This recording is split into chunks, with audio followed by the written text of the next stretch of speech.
They put her out with the mud still frozen in its ruts, and by evening the same mud had thawed enough to swallow her boots to the ankle, and in her 2 hands she carried the only thing they had not wanted badly enough to take from her, her mother's skillet, black and cracked clean across the bottom, useless for anything but the carrying of it.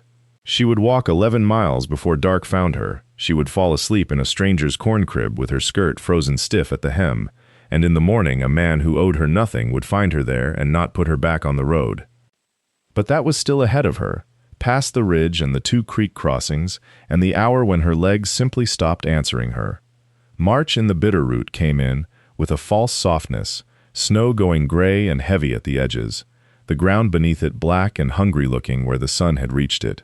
She walked with her shawl pulled tight and her boots sucking at the earth with every step, and the cold worked into her not sharp but slow, the way water finds a crack and widens it.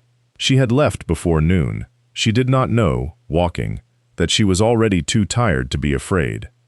She was 34 years old and had spent 19 of those years learning what her hands were for. Bread risen twice before the punching down, salt pork rendered slow so it did not scorch, a fire coaxed alive from wet wood when there was no dry wood to be had. None of it had counted for anything in the parlor that morning, when her husband's brother had stood in the doorway of the house she had scrubbed and seasoned and warmed for 6 years, and told her the deed was his now, signed and witnessed, and that a woman with no children and no blood claim had no standing to argue it. He had not raised his voice. He had not needed to. He had simply looked at the size of her, the plainness of her, and decided she was a debt already settled. She had not argued. She had learned, long before that morning, that arguing with a settled mind only wasted breath a body might need later. By the time the light went the color of ash, she had stopped feeling her feet, and the corn crib rose up out of the dusk like something offered rather than found, leaning, half full, smelling of dry husk and old grain, and she went into it the way an animal goes to ground, without deciding to, simply because the body knew before the mind did that it could go no farther. She set the skillet down beside her in the straw, as if it were something that might wake if jostled. Then she slept, and did not dream, and did not hear, some time before first light, the heavy tread of boots crossing frozen ground toward the sound of her breathing. The boots did not reach her yet. Before that morning, before the mud and the 11 miles, there had been February, and the fever that came on a Tuesday, and would not leave by Friday. It began the way such things always began, with a cough her husband waved off as nothing. A man too proud to admit the cold had gotten into him during the calving. She had made him broth from the last of the marrow bones, had packed his chest with mustard and lard, the way her mother taught her, had sat up 3 nights running with a rag and a basin, while the wind worked at the cabin's chinking, like something trying to get in. He had not thanked her for it. He was not a man given to thanking. But on the second night he had gripped her wrist hard enough to bruise and said her name once, plain, the way a man says a word he means to remember, and she had held on to that afterward, the way she held on to little else. He died on a Thursday before the frost had lifted off the window glass. She had washed him herself, wrapped him herself, and stood over the ground while 2 neighbors broke it with pickaxes, because it was still too hard for a shovel. There had been no minister within 30 miles. She had said what words she had, which were few, and meant every one. The house had gone quiet after that in a way she had not expected, not the ordinary quiet of an empty room, but a thicker kind, as though the walls themselves were listening for a voice that would not come again. She kept the stove lit out of habit more than need. She kept his boots by the door for 3 weeks before she could bring herself to move them. She told herself, in the brittle daylight hours when the grief had not yet caught up to her, that the land was hers now, in whatever way land could belong to a woman alone, that she would plant when the ground softened, that she would manage. The brother-in-law arrived on the 9th day after the burial, riding a horse she did not recognize, wearing a coat too fine for the season, and did not dismount before he told her the homestead was not hers to manage at all. He had the paper folded in his breast pocket before he even said good morning. His name was Nathaniel Doyle's brother, though she had met him only twice before, both times at gatherings where he had looked past her, the way a man looks past furniture he does not intend to buy. Now he stood in the yard with the paper already unfolding in his hands, and he read it the way a man reads scripture he has memorized, but once witnessed being read, slow and satisfied. Territorial custom, he called it, on land unproved and unfenced beyond the first season, passed to the nearest male blood when a man died without issue, and without a will drawn proper before a judge. She had never seen the paper before. She was not certain the judge existed, but she had no coin to ride to town and ask, and no brother of her own to stand behind her while she asked it, and the wind coming down off the ridge was already working its way through her shawl, in a manner that made argument feel like a luxury she could not afford. He told her she could take what she could carry. He said it the way a man offers a kindness he expects to be thanked for, and did not dismount to help her choose. She went into the house alone. The quiet had followed her in from the yard, and settled over the room like dust settling after a wagon passes. She looked at the bed frame her husband had built with his own hands the first autumn they were married, too heavy to lift, let alone carry 11 miles. She looked at the good wool blanket, the small clock that had belonged to no one in particular, the chair by the window where she had sat through the worst of the fever nights. All of it suddenly belonged to a stranger's idea of blood. She went to the kitchen instead, where the stove still held the last of its warmth, and she took down the cast-iron skillet her mother had carried west, in a trunk lined with straw, 31 years before. Cracked now along one edge, from a winter it had survived, and she barely had. It was heavier than sense allowed. She wrapped it in the one shawl she owned besides the one on her back, and held it against her chest, the way another woman might have held a child, and when the brother-in-law saw what she had chosen, he laughed once, short and without unkindness, as if she had confirmed something he already believed about the limits of a woman's judgment. She did not answer him. She walked past the horse she did not recognize, past the fence line her husband had strung the summer before he died, and out onto the trail with the sun already low and orange behind the ridge, the skillet's weight settling into her arms, like the only certain thing left in the world. The road to the valley floor ran through mud that had not decided whether it was still winter or already spring, and she found within the first mile that the two things fought each other in every rut. The snow lay in patches, gray and granular, retreating up the shaded banks where the sun had not reached, while the low ground had turned to a paste the color of weak coffee that took each boot and gave it back grudgingly, as if it meant to keep something for itself. She learned to walk along the frozen shoulders where the wagon wheels had not broken through, one foot tested before the other, and still her hem grew heavy and dark to the knee within the hour. The skillet did not grow lighter with distance. It seemed, instead, to gather weight the way a debt does, so that by the third mile, her arms had gone from ache to a kind of numbness that frightened her more than the ache had, and she shifted it against her hip and then against her chest, and then simply carried it low against her stomach, bent forward, like a woman carrying water from a well, too far from the house. She did not set it down. She had already understood, without deciding to understand it, that if she set it down in the mud, she might not have the strength left to lift it again, and that the losing of it now, on the road, would be a smaller death than the one behind her, but a death all the same. The light went out of the sky early, the way it does in March in that country, the sun dropping behind the ridge while there was still warmth in the day, so that the cold came down before the dark did, a full hour of blue chill before true night. She passed a burned homestead with its chimney standing alone like a marker over a grave, and did not stop. She passed a creek running high and loud with the melt, black water over white stones, and knelt to drink from it with her hands cupped, the skillet set for one moment in the mud beside her, and lifted it again before she had finished swallowing. By the time full dark came, she had stopped counting miles, and started counting steps, 10, and then rest, 10, and then rest, her breath going out in front of her, in a thin gray rope, that the wind took apart as soon as it left her mouth. She did not know whose land she walked on now. She did not know how far she had come, or whether the trail she followed led anywhere a living soul kept a fire lit. She knew only the weight in her arms, and the mud, and the cold settling into her feet, like something taking up residence, and somewhere ahead of her, unlit and unguessed at, a low corn crib standing at the edge of a field she had never seen. The corn crib rose out of the dark before she understood she had found it, a low shape blacker than the sky behind it, raised on 4 stone pilings the way such things were built to keep the grain from mice and damp.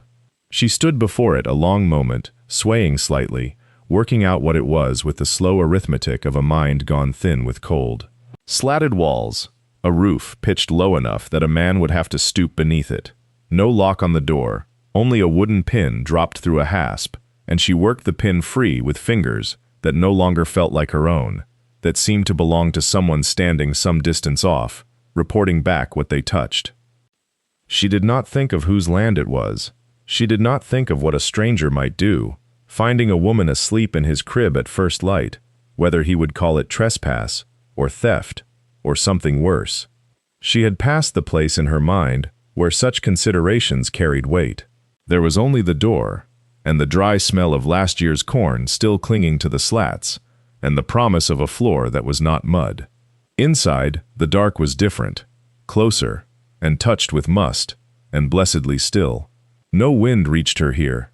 She felt along the walls until her hand found the corn itself, mounded low against one side, dried ears still on some of the cobs, and she lowered herself into it, the way a woman lowers herself into a bath too hot to trust all at once, testing it, then giving her weight over entirely. The corn shifted and held her. She set the skillet against her hip where she could feel its shape through her skirts, and did not let go of the handle even as her hand went slack. She had meant to keep watch. She had meant, at the very least, to listen for footsteps, for a dog, for the creak of a door being tried from without. She managed perhaps as long as it takes a candle to gut her down an inch. Then the cold in her feet stopped mattering, and the ache in her shoulders stopped mattering, and the 11 miles behind her folded up into nothing, and she was asleep the way the exhausted sleep. Not gently, not by choice, but the way a rope gives way at last under a weight it was never meant to carry. Outside, the wind that had followed her all that day continued on without her, over the crib and the dark field beyond it, toward a cabin she could not see, where a lamp still burned low behind a shuttered window, and a man who had not yet learned her name sat awake with his bad shoulder propped against the wall, listening to a sound in the night he could not yet place. The sound he could not place resolved itself, an hour before light, into breathing. Not the wind's breathing, which he knew in all its registers, the way it moaned through the gap in the north wall, or hissed low along the eaves when snow was coming. This was smaller, human. It came from the direction of the corn crib, and he sat with it a long while before he trusted it enough to rise. His shoulder did not let him rise quickly. It had not let him do anything quickly since the rock slide 2 winters back, when a piece of the mountain, the size of a stove, had come down across his left side and taught him, in the space of a breath, what his body would and would not forgive him for afterward. He had learned to move around the injury the way a man learns to walk around a hole in his own floor, not healed, only accommodated. He stood, he waited for the first wave of it to pass, and then he took the lamp from the table and did not light it, because a man who has lived alone as long as he had learns to see by starlight when starlight is all there is. The crib door was not latched. He noted that the way he noted everything, without alarm, only as a fact to be set beside other facts. He noted the mud on the sill, going in and not out. He noted the shape inside, curled against his own dwindling store of corn, one arm flung over a burlap sack, the other hand closed around something dark and heavy that had left a groove in the dust where she'd dragged it. He did not wake her. He had known men to wake sleepers roughly, on the theory that a stranger on your land was a threat to be startled into account for itself. He had done it himself, once, to a horse thief outside Deer Lodge, and the man had come up swinging before he was even fully awake. But this was no horse thief. This was a woman thick through the shoulders and hips, her coat gone thin at the elbows, her hair come loose from its pins, sleeping the sleep of someone who had walked farther than her body wanted to carry her, and had simply stopped where the walking ran out. He could see the mud-dried gray on her hem, cracked like old paint. He could see the blue at the edge of her mouth easing, slowly, out of blue. So he waited. He set the lamp on an overturned bucket and lowered himself down onto a feed box across from her, his bad shoulder finding its accustomed angle against the wall, and he watched the gray light come up along the seam of the door, inch by inch, the way it always did, indifferent to what waited beneath it. A corn crib, a sleeping stranger, a skillet still gripped like the one thing in the world worth holding on to. She woke somewhere past sunrise, not all at once, but in pieces. The crack of her spine first, then the cold in her feet, then the weight of a stair she had not yet located. She found him sitting across the corn crib like a man waiting out a storm, his hat pushed back, his bad shoulder canted against the wall in a way that spoke of an old injury more than present ease. He did not speak. She did not either, not at first, only gathered the skillet tighter against her ribs, as if it might be taken from her a second time, and something in the way she did it, quick, practiced, without thinking, told him more than any words could have. He rose. He did not offer his hand, only tipped his head toward the door, and she understood the offer for what it was. Not rescue, not charity, only a direction to walk in that was not the road. The cabin sat lower than she expected, dug half into the hillside, smoke already thin and gray from a fire banked overnight.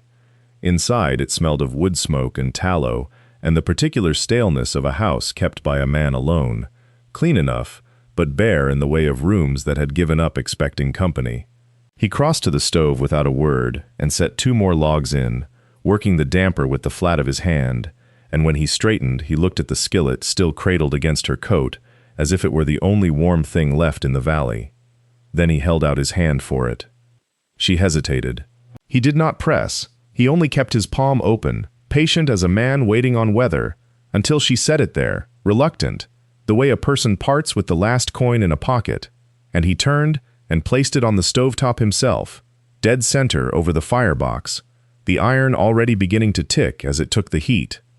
He did not explain why. He could not have if asked.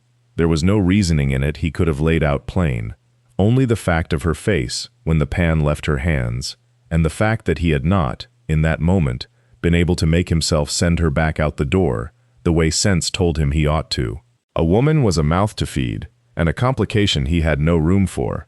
6 hired men already eating him thin through the winter stores, and yet here she stood, swaying slightly on feet gone half numb, watching her mother's skillet find heat in a stranger's house, as though it were the only ceremony that mattered. He turned from the stove and went to find her something dry to wear, saying nothing still, leaving the question of why sitting unanswered behind him, the way a man leaves a door unlatched without deciding to. She woke to the sound of men arguing about salt. Not shouting. The cabin did not seem built for shouting, low-roofed and close-timbered as it was, but a flat, worn-down bickering that came through the wall like water finding a crack. She lay still on the borrowed cot a moment longer, listening the way she had learned to listen in another house, in another marriage, gauging a room's temper before she stepped into it. 6 voices, she counted. 6 men, and 1 meal between them, from the sound of it. When she came out into the main room, dressed in a shirt of his that hung to her knees like a nightgown, she found them already at the long table, a plank bench on either side, crowded shoulder to shoulder, the way men sit when there is more of them than there is space allotted. They were thin in the particular way of men who had eaten through a winter's stores, and come out the far side of it with nothing left to spare. Wrists showing bone at the cuff, faces gone hollow under weeks of beard. One of them, younger than the rest, was picking at a heel of bread so hard it had gone to crumbs before it ever reached his mouth. The pot on the stove held something thin and colorless that she recognized without needing to taste it, the last scrapings of a larder stretched past its honest limit, water doing the work that meat and grain no longer could. Nobody looked up when she entered. That, too, she recognized. She stood in the doorway and took the measure of it the way she had once taken the measure of her husband's kitchen on a bad month, the near-empty flour sack, the strip of salt pork gone gray at the edges, the crock of lard scraped down to a translucent film along the sides. Thaw had come early and mean. She gathered from the talk that passed over her head like weather, roads soft as batter, no supply wagon through in 3 weeks, and the one due hadn't come, and might not for another 2. 6 hungry men, and a thaw that had turned the whole valley to mud and short tempers. Ground's too soft to freight anything worth the trouble, one of the older hands was saying, not unkindly, just tired, the way a man states a fact he has already made peace with. We eat thin till it firms. She said nothing.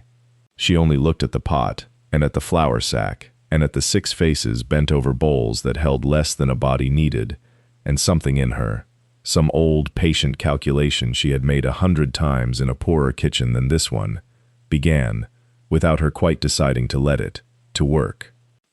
She counted what there was before she counted what there wasn't, which was the first difference between her and a man raised to see a bare shelf and call it empty. There was the flour sack, near flat, but not nothing. There was the crock of lard, scraped thin, but greased still along the bottom curve.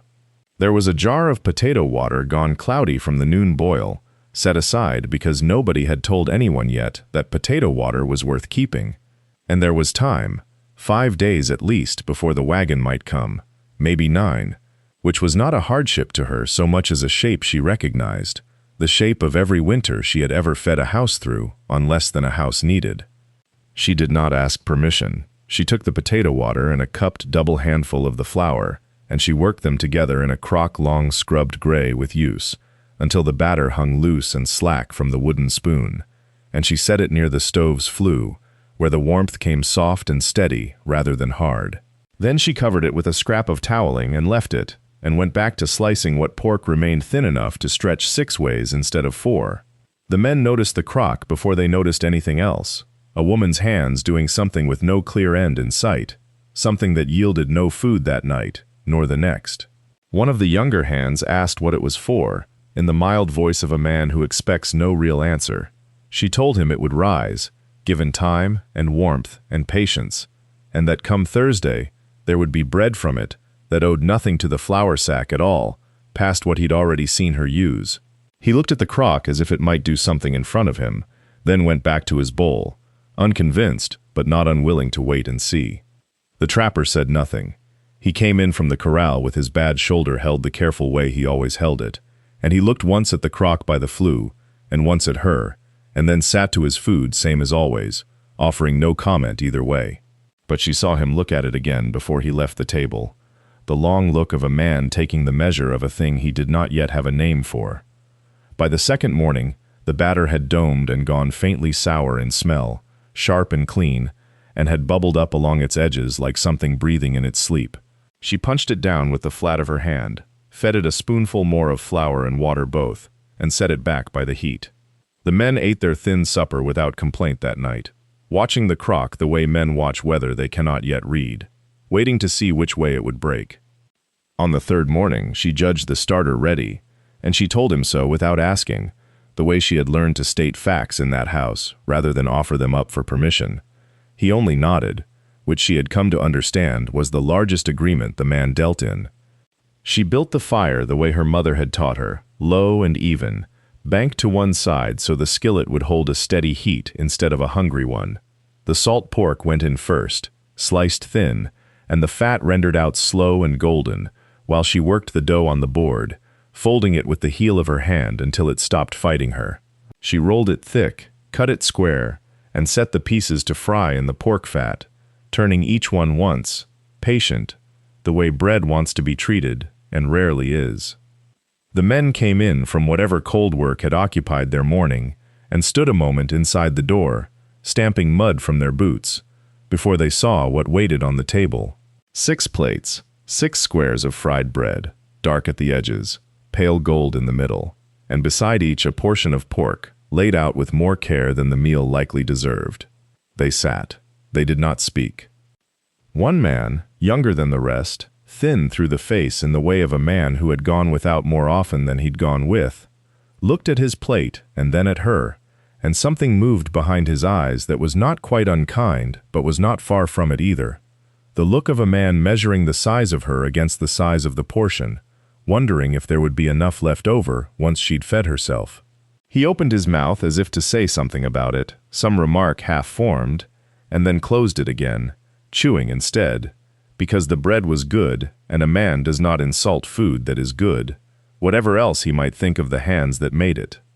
The rest ate with the particular silence of men who did not trust a thing until their stomachs had already agreed to it. Forks scraped. No one asked for more, though two of them looked at the empty crock as if they might have, had there been any shame left in wanting. She stood back by the stove with her hands folded into her apron, and did not sit to eat until they had finished, which was its own old habit, one she had never unlearned, no matter how long it had been since anyone had thanked her for it. She watched them clean their plates. She watched the young one wipe his with a crust of the bread itself, unwilling to leave the grease behind, and she understood, the way she had always understood such things without being told, that this was as close to gratitude as the house was likely to offer her yet. She learned the rest of it the way a person learns weather, not from any one telling, but from the accumulation of small signs, a shoulder that would not raise past a certain point, a way of favoring the left hand when the right would have done the work faster. It was the young one who let it slip, not meaning to, over the washing of the plates, saying that the trapper had not always been slow to lift a crate, that there had been a winter, 3 years back, when he'd worked a trap line alone, up past the fork, and come down off the mountain, with the arm hanging wrong at the socket, frozen half through, and had set it himself against a fence post, because there was no one closer than 2 days' ride to do it for him. The young one said this the way men said things they had heard many times and repeated without weighing, and then looked as though he wished he had not said it at all, and went back to the plates. She did not ask more, but she watched the trapper differently after that, not with pity, which she suspected he would have thrown out with the wash water, but with the same attention she gave a cut of meat that needed to be handled a certain way to come out right. She noticed how he set his cup down always with the same hand. She noticed that he did not climb the ladder to the loft when the others did, but slept below near the stove, though whether that was the shoulder or some older habit she could not say. Of the woman who was not there, for there had been one, she gathered this too, in fragments, from the way the older hired man went quiet whenever the subject of town came too near, and from a comb she had found once behind a loose board, while scrubbing the hearthstones, a comb too fine and too small for any man's use, its teeth broken on one side. Of her, no one spoke directly, and she did not ask. She only noted that the trapper kept no pictures, no letters, nothing on a shelf that a woman might have set there, and that he had built the cabin a good 3 miles clear of the nearest neighbor's fence line, as though distance itself were something he required the way other men required company. She set the comb back exactly where she had found it, behind the same board, and told no one. It was not her house to go turning over its buried things, not yet, not with only 5 weeks behind her, and no name of her own written anywhere in it. But she kept the shape of the comb in her mind, the way she kept the shape of a scar, something to be careful around, something that explained, without a single word offered in its own defense, why a man built his life a good 3 miles from anyone who might ask him to speak of it. The creek ran high with snowmelt that week, loud over its stones, and she went down to it on the 3rd morning after the comb, a burlap sack folded under one arm and her boots already soaked through from the yard. She had not asked permission.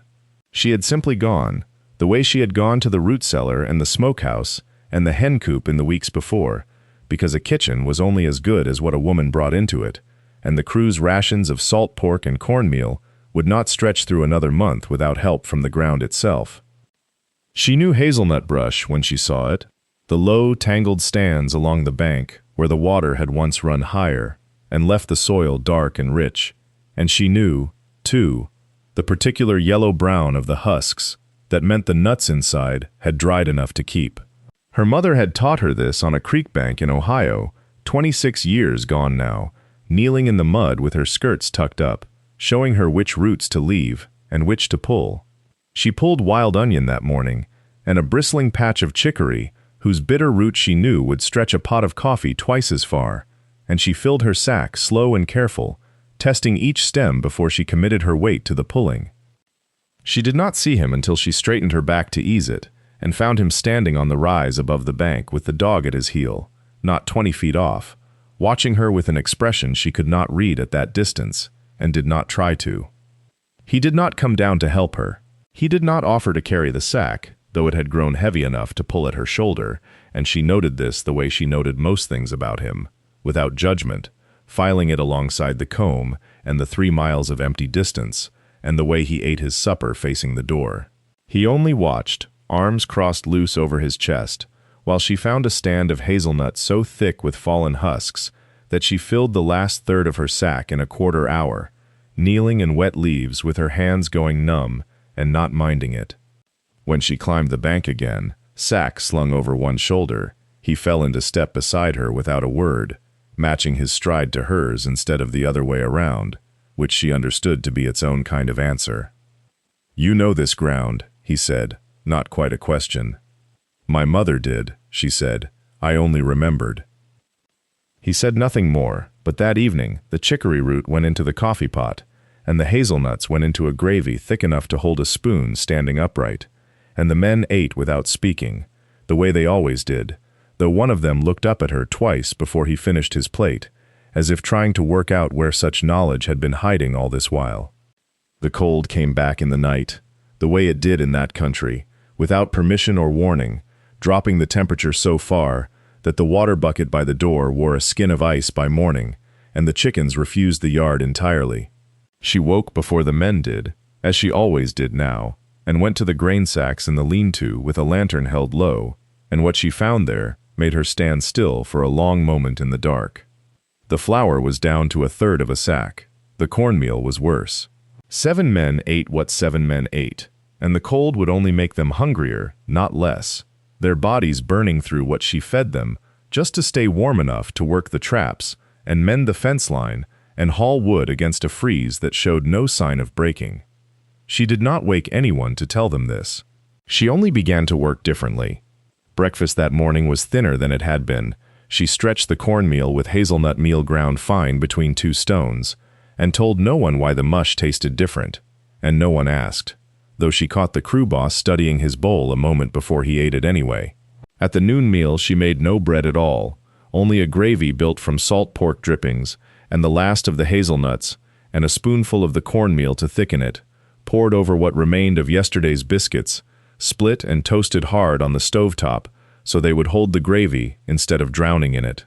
It was not enough food by the ordinary measure. It ate like enough.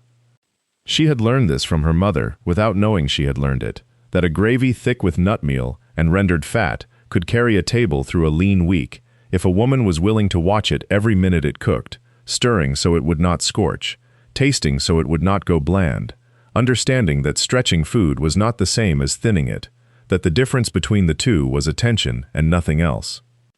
The trapper said nothing about the smaller portions. He watched her ladle out 7 plates before she took anything for herself, and watched her wait, and when the pot was near empty, he set his own spoon down before he had finished, and pushed what remained toward the crew boss without a word, and she saw it, and filed it the way she filed everything, quietly, alongside the rest. That night the cold deepened further, and she lay awake in the loft listening to the cabin timbers crack with it, doing sums in her head. Grain against days. Days against the thaw that had to come eventually, though March in that valley made no promises to anyone, and thinking that a woman who could stretch a week's food into 2 was a woman worth keeping fed herself, whatever else might be said of her, and she meant to prove it true again come morning. Morning came gray and stubborn, the sun a rumor behind cloud, and she was down the loft ladder before the crew had their boots laced, working the coals of the banked fire back to life, with the patience of someone who had done it 10,000 mornings before this one, and expected 10,000 more. The gruff one, the crew boss's second, a rope of a man with a scar through one eyebrow and no patience for anything that did not announce its use plainly, sat at the table earlier than the rest and watched her work the dough with her forearms, watched the flour go to her elbows, and did not offer to help. "Man loses his wife," he said, to no one in particular, though his eyes stayed on her, and finds a new one asleep in a corn crib. Convenient. The room went still in the particular way. A room goes still when a thing has been said that everyone heard and no one wants to have heard. She did not stop kneading. "I was asleep in the crib because I had nowhere else that would have me," she said. "That's not convenient. That's arithmetic. A woman with no roof takes the roof she finds. Heard your own husband's kin turned you out." "They did." "Heard why?" "You heard what suited them to say." She turned the dough, folded it, turned it again. "If you want to know what happened, ask me plain, and I'll tell you plain." I buried a husband in November and lost a house in March, and neither one of those is a thing I did wrong, though there's men who will tell it different to make themselves look less like thieves. The scar over his eyebrow pulled tight. Bold talk for a woman living on another man's charity. I'm not living on charity. I'm earning my keep same as you, same as every man at this table, and if you doubt it, you're welcome to go a week eating what I cook, and then eating what you'd manage yourself over that fire, and we'll see whose belly argues harder. She set the dough to rise and wiped her hands on her apron and looked at him without heat, without pleading, the way a woman looks at a fact she has already made peace with. I don't flinch from what's true. I've had worse said to my face by better-dressed men. He held her look a long moment. Then he grunted, low, and turned back to his plate as if the matter were settled, though he ate slower than usual, chewing over something besides breakfast. The trapper, at the end of the table, said nothing at all, but his hand had gone still around his cup partway through, and it did not move again until the exchange was done. She banked the fire higher and thought, one more man counted, though she could not yet say toward what. The men filed out to their work after that, boots scraping the plank floor, and the cabin settled into the particular quiet that follows an argument nobody wants to name as one. She scoured the pans in water gone gray with grease, and did not look toward the door, though she heard him rise, heard the creak of the bench, heard him take his coat from the peg, without a word to anyone.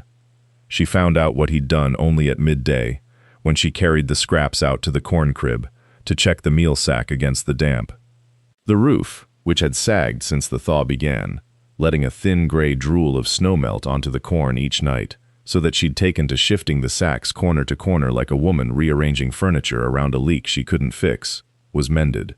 New shakes, pale and raw against the weathered gray of the old ones, patched the worst of the gap. The work was plain, unfussy, done the way he did everything, quickly, without waste, without asking to be thanked for it. She stood there a long moment, with the scrap bucket cooling her hands, and did not know what to do with the feeling that came up in her, which was not quite gratitude, and not quite something else, but sat somewhere between the two, like water finding its own level.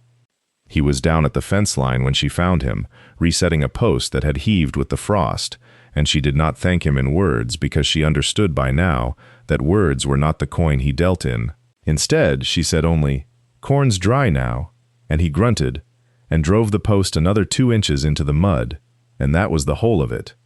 But she noticed, walking back, that the mend was not the rough sort a man does grudgingly for a stranger he means to be rid of come spring.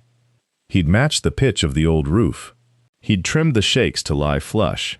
It was the kind of care a man gave a thing he intended to keep using, and she turned that over in her mind the rest of the afternoon, while she worked the dough and watched the crew come and go, the way you turn over a coin to see if it's counterfeit, and find, each time, that it rings true.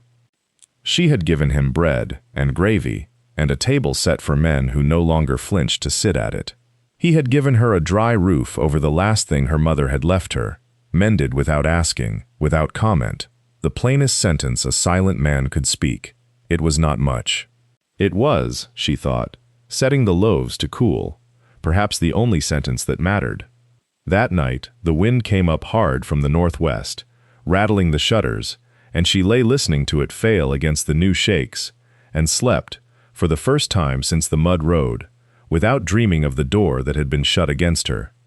The rider came through on a gray gelding 2 days later, a peddler of tin goods and news in equal measure, the kind of man who paid for his supper with talk when he had no coin, and he had plenty that evening at the homestead, where the brother-in-law now sat at the head of a table that had once belonged to another man's marriage. The peddler had passed the trapper's land at midday. He had smelled bread before he saw the cabin.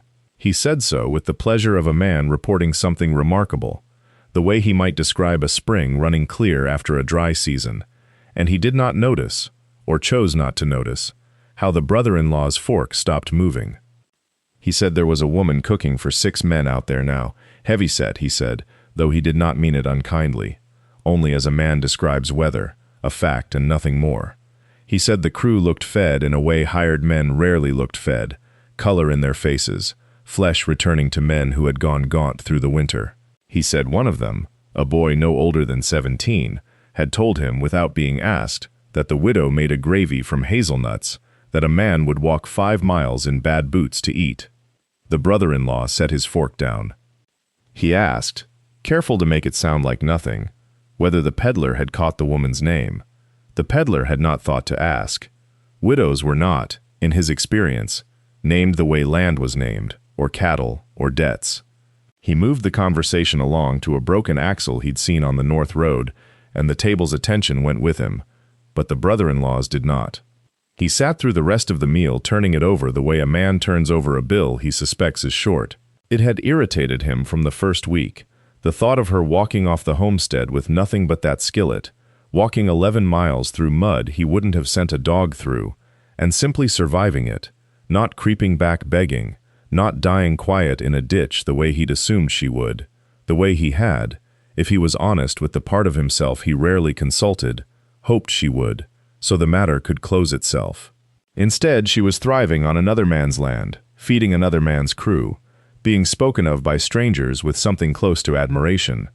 It was not the loss of the skillet that worked at him, not yet. It was the plain, unbearable fact that she had gone from being a problem he'd solved to being a woman other men praised at their tables, and that his own name would carry through the valley alongside hers now, in a version of the story he had not written and could not control. He finished his supper without tasting it, and did not mention the trapper's name again that night, though he thought of little else. The third week began with a cold that cracked the water barrel in the yard, and it was on the morning the men found ice an inch thick on the wash bucket that the first hat came off. It was the oldest of the 6 who did it, the one with the crooked finger from a rope burn 20 years gone, the one who had eaten in silence for 2 weeks and complimented nothing, because he complimented nothing, as a rule, having decided long ago that praise cost a man authority. He sat at the table, and when she set down the plate, sourdough biscuits split and soaking in hazelnut gravy, salt pork fried to a color like old saddle leather, he reached up without seeming to notice his own hand, and pulled the hat from his head and set it on his knee. Nobody remarked on it. That was the thing she would remember later, turning it over. Nobody remarked on it, and yet by the next morning 3 more hats had come off, quietly, as though the men had conferred on it in the dark without a single word passing between them, which perhaps they had. She did not comment either. She had learned, in 5 weeks of feeding men who did not know how to speak to a woman they had not been told to respect, that the surest way to lose a small grace was to name it aloud and force a man to defend it or take it back. So she only refilled the coffee and did not look at the hats, and let the gesture sit there on the table between the plates like something too fragile to touch. By the end of the week, all 6 went bareheaded at her table. Every meal, without exception, even the youngest, who had once eyed her with the particular contempt of a boy who had been raised to think a fat woman was a joke someone else was telling. He took his hat off slower than the rest, and would not meet her eye when he did it, but he did it, and that was the part that mattered. The trapper noticed. He noticed the way he noticed weather, without comment, filing it against some private ledger he kept of what the world was and was not doing correctly. He had not asked the men to do it. He would not have known how to ask, would have found the asking itself a kind of interference in a thing better left to grow on its own roots.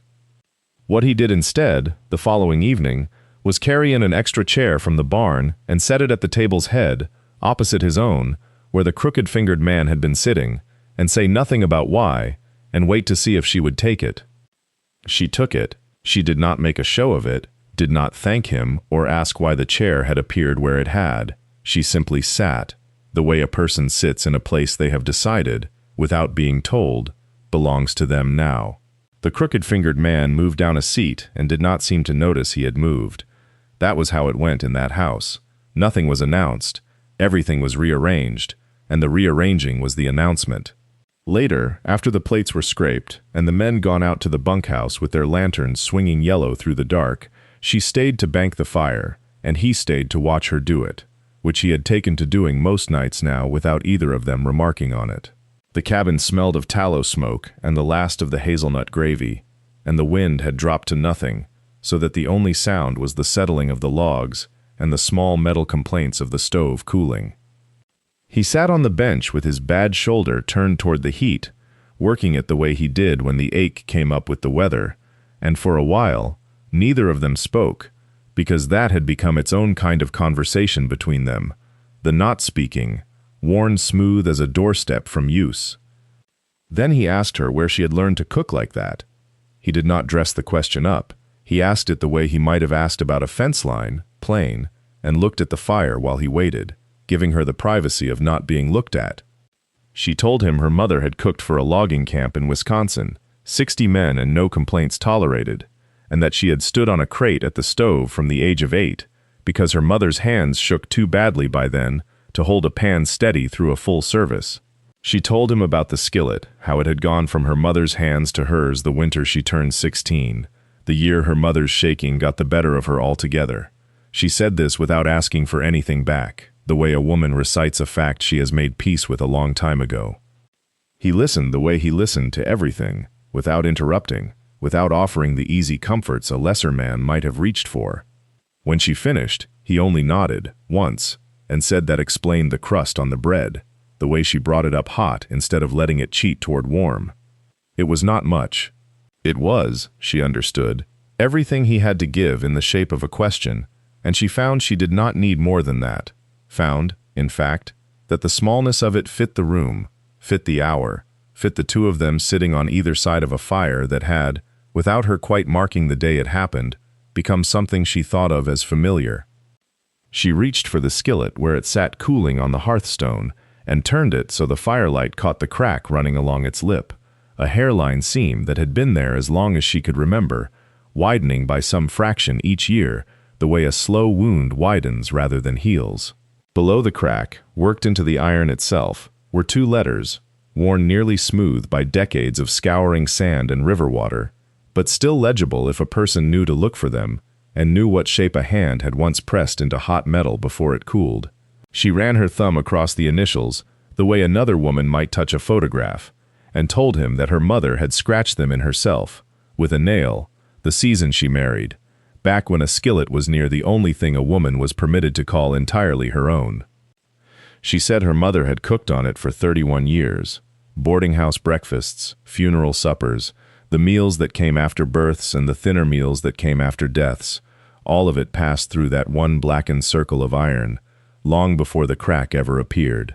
She said the crack itself had come from cold, a January morning, water poured into a pan still hot from the fire, the kind of mistake a woman makes only once in her life, and then carries the evidence of forever.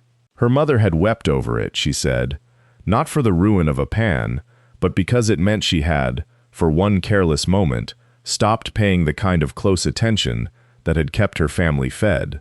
That was the lesson passed down with the crack itself, that carelessness cost something, even when it did not look, at first, like it had cost anything at all.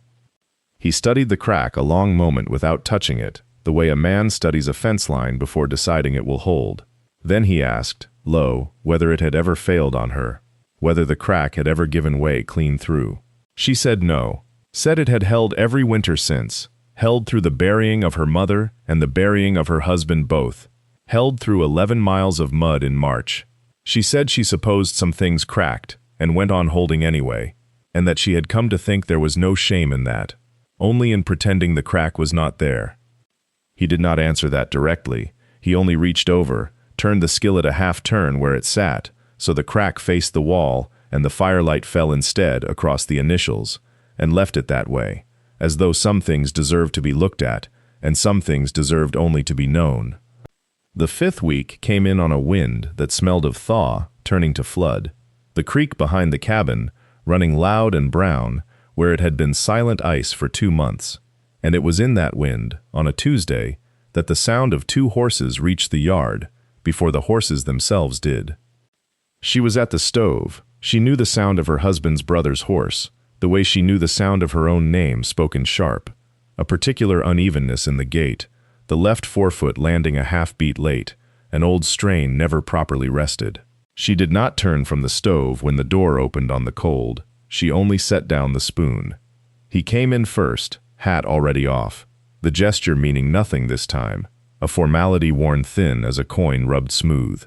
Behind him came a second man she did not know, younger, with a tin star pinned, crooked to a coat too heavy for the weather, and a folded paper held in a gloved hand, like a man carrying something he had been told was important, without being told why. The 6 men at the table went still, the way cattle go still before weather. The lawman unfolded the paper with the particular slowness of someone who had practiced the motion in a mirror. He read from it in a voice pitched for an audience, the words estate property, the words unlawfully removed, the words returned forthwith, and somewhere in the reading he said the word skillet, and the room did not so much react as harden, the way water hardens, all at once and without warning. The trapper had not moved from the doorway of the back room. He stood with his bad shoulder against the frame, his face giving nothing, though she had learned by now that his stillness was not absence.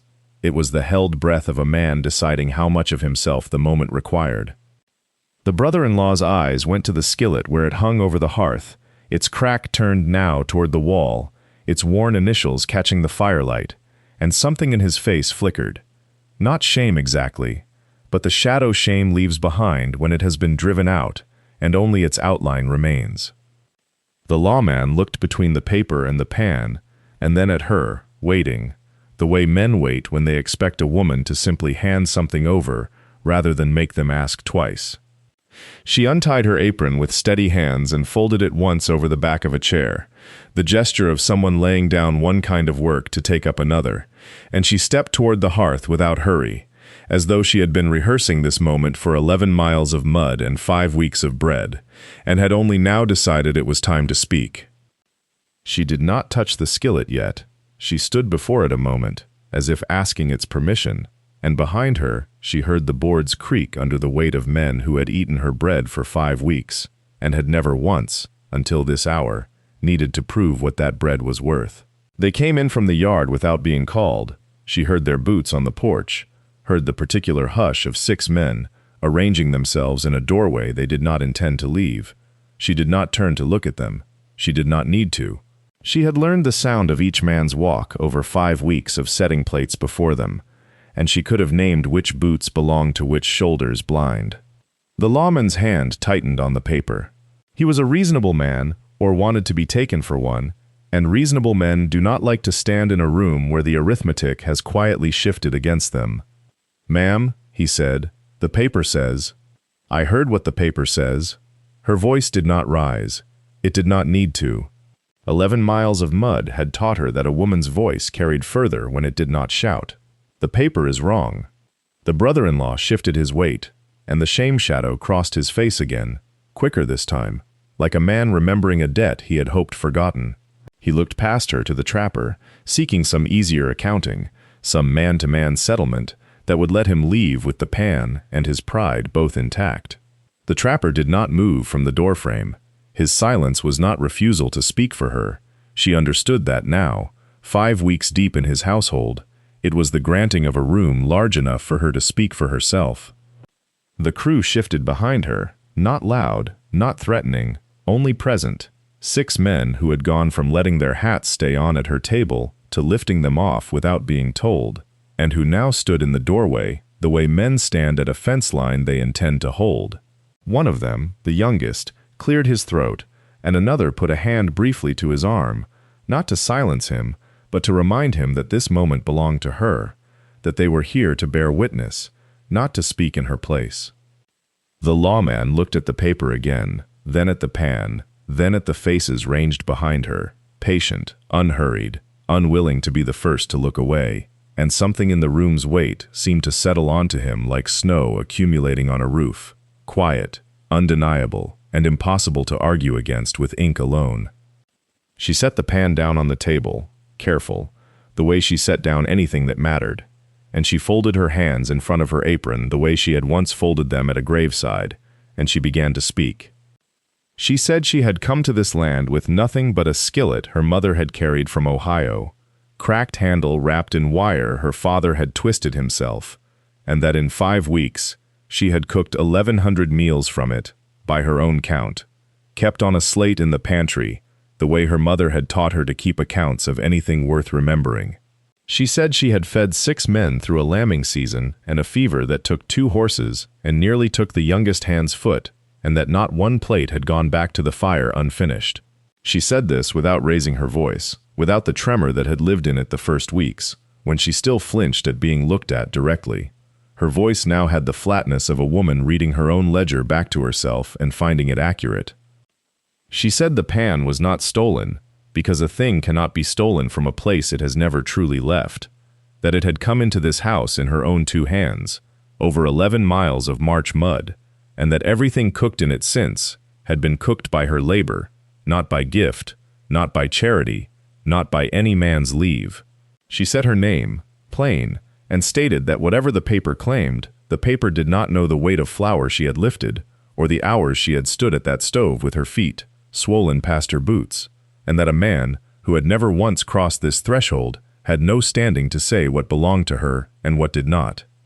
She looked at the lawman when she said this, not at the trapper, not at the crew, because she understood, she said later, though not then, that the men behind her did not need convincing. It was the paper that needed converting into something smaller than her word. She said, last, that she would be glad to show him the slate, if he doubted the number of meals, and that she kept her accounts honest, because dishonesty was a luxury she had never once been permitted. The room did not applaud her. It was not that kind of room. But the youngest hand looked down at his boots as if something in his chest had come suddenly, unexpectedly, loose, and the trapper's jaw worked once, twice, the way it did when he was holding something back that was not anger, and the lawman folded the paper along its crease, slower now, as though the crease itself had grown heavier than the words inside it. The brother-in-law's eyes moved from the lawman to the paper to the men filling the doorway, and something in his face shifted the way mud shifts under a boot, not breaking, only losing its shape. He had come expecting an argument he could win with volume, the kind of argument that had always worked on her before, in kitchens, where no one else was listening. He had not accounted for 6 men who did not need to speak, because they had already eaten what her hands had made. Morning after morning, through weeks he had spent warm and comfortable 11 miles distant, never once riding out to see whether she had survived the walk he had sent her on. The lawman handed the paper back. He did not say much. Men of his trade rarely did when the matter had already resolved itself in front of witnesses, only that a claim wanted more than a name behind it, that a slate of honest accounts and 6 men's plates counted for more in his experience than a brother's word taken alone. The brother-in-law took the paper back with a hand that was not quite steady, folded it again along its already worn crease, and put it inside his coat, as though it might still be worth something somewhere else, in some other room, in front of some other judge, who had not watched her stand at that stove for 5 weeks, with her feet swelling past her boots. He did not look at the skillet again. It hung where it always hung, blackened and cracked along one edge, catching the low morning light, the way old iron does, indifferent to who claimed it. He mounted without ceremony. There was no speech in him, no last accusation flung over his shoulder the way a lesser man might have managed in a story told differently, only the creak of leather and the flat sound of a horse turning in mud, and then the diminishing rhythm of hooves carrying him back toward the valley he had once told her she had no place in. No one cheered.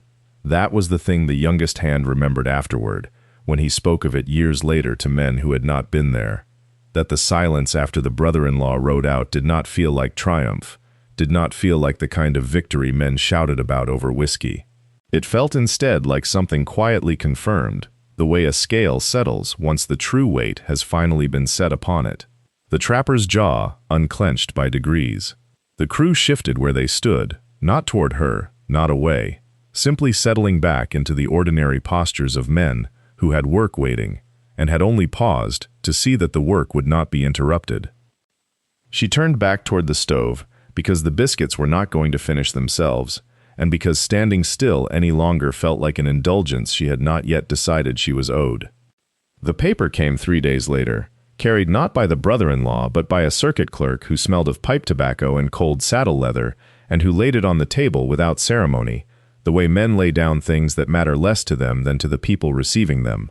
The trapper read it twice before he signed it, his finger moving under each line as though he did not trust his eyes alone to carry the weight of it, and then he turned the paper toward her, and set the pen down beside it without a word. Her name went onto the page in a hand that was plain and unhurried, the letters a little too large, a little too careful, like a man writing something he intended to last. Hired cook. Wages named in dollars, not gratitude. A season's term, renewable, though neither of them said aloud what renewal might come to mean once the season closed. She hung the skillet herself. She would not let any of the men do it, not even the youngest, who offered twice before he understood the offer was not wanted. She drove the nail above the hearth on a gray afternoon with the wind working at the door, and she set the skillet on it and stepped back and looked at the crack running through the iron, the way another woman might look at a scar she had decided, finally, to stop covering.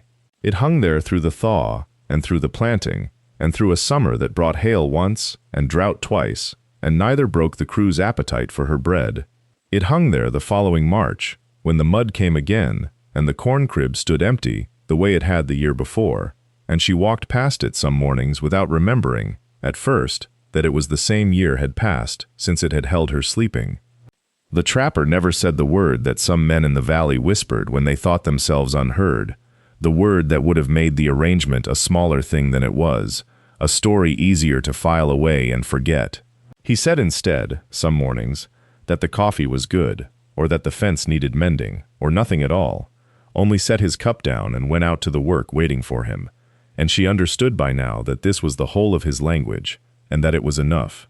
The contract was renewed that spring, and the spring after, in the same plain hand, her name a little less careful each time, a little more familiar to the paper, the way a name becomes familiar to a place that has decided, without ever